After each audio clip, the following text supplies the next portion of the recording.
যে সবজিওয়ালা, এই যে সবজিওয়ালা, সবজি কত করে ব্যস্ত? তখন সবজিওয়ালা বলল 30 টাকা কিলো। যা তো বোন চুদে গেল তার মায়ের কাছে। হা হি হি হি। মাকে যাই জিজ্ঞাসা করলো সবজি কিনবা, তখন মাই কিছু বলো না। কিছুক্ষণ পরে মাই দৌড় দিয়ে দেখতে আছে এবার বাচ্চার উপানে, তারপর দৌড় আইডিয়া মাথায় ছুটে হয়ে গেল গা। Fita, 2 টাকা 5 টাকা ফিটা। আমাকে একটা পিঠা দাও। 10 টাকা দিলে পিঠা একটা দিব। ছেলেটা তখন বলল, আমার কাছে তো কোনো টাকা নাই। টাকা যদি নাই থাকে পিঠা খাওয়া লাগবে না। এই বলে পিঠাওয়ালা চলে গেল। নুমান প্রেম করে বিয়ে করছে বরিশালে এক মেয়েকে। তার কখনো টাকা পয়সার ছিল না অভাব, শুধু ছিল সময়ের অভাব। নুমানের বউয়ের নাম ছিল মিতু।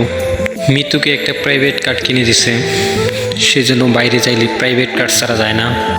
কারণ মিতুকে বলছিল কখনো কষ্ট দিব না প্রেম করার আগে, তার জন্য নুমান মিতুকে কোনো কষ্টই করতে দেয় না। নুমানের বউ যখন গাড়ির থেকে নেমে আসে বলল, কি হয়েছে তোমাদের? কাজ ঠিক মতন করো না কেন? টাকা লাগে আমাকে বলো। আমার স্বামী কিন্তু নুমান, বুঝতে তো পারো অনেক টাকা ইনকাম করে। জি ম্যাম, আমাদের টাকা এবার কিছু টাকা লাগবে। আমরা বাড়িতে সবাই যাবো বলে তার জন্য টাকা খুঁজছি। তোমাদের স্যার যতদিন না আসবি ততদিন তোমরা বাড়িতে যেতে পারবে না। এই বলে চলে গেল নুমানের বউ সেখান থেকে। তো পরের দিন সকালবেলা আসলো, রাখাল গরু নিয়ে যেতে আছে মাঠ দিয়ে, সবুজ শ্যামলের ফসলের উপর দিয়ে যাচ্ছে কত সুন্দর।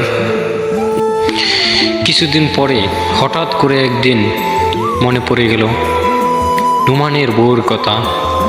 সে চিন্তা করছে এবার বাড়িতে যাব, তার জন্য সে এখন রওনা দিয়ে দিয়েছে বাড়িতে। তার বউ কত সুন্দর তার জন্য খাবার বানিয়ে রাখছে। নুমান খাবার খাচ্ছে, তার জন্য বলছে মিতুকে বলে, এত সুন্দর রান্না করতে পারো তুমি? মিতু তখন উত্তর দিল, তোমার জন্য একটু শিখলাম এত সুন্দর রান্না করতে। অনেক বছর চলে যাচ্ছে, এর ভিতরে সুখে দুঃখে থাকছে। তারপরে তাদের ঘরে 2টি ফুটফুটে বাচ্চা আসছে। নকশিময় দেখতে আছে পুরো অবাক। পরবর্তী ভিডিওটা দেখার জন্য সবাই চ্যানেলটাকে সাবস্ক্রাইব করে দিবেন, এমনকি আপনারা কমেন্ট বক্সে জানিয়ে দিবেন। তো বন্ধুরা, আজকের গল্পটি কেমন লাগছে অবশ্যই কমেন্ট বক্সে জানিয়ে দিবেন।